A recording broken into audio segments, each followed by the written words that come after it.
Vítejte v Krkonoších. Pár kroků od náměstí se nachází zvědavá ulička. Dohlédli alespoň jedním oknem na konec ulice. Snad jen jeho česká stavení působí podobně pohádkově jako tyto roubenky. Škoda, že se už nestaví. Nepodceňujte české ručičky. Pan Martin Roubal porozuměl dávným postupům při opravách starých roubenek.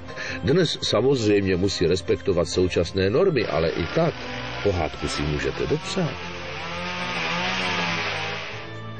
Ukázkovou roubenou chalupu postavil podle fotografie ze staré knihy. Roubalovy roubenky se pyšní certifikátem Krkonošský výrobek.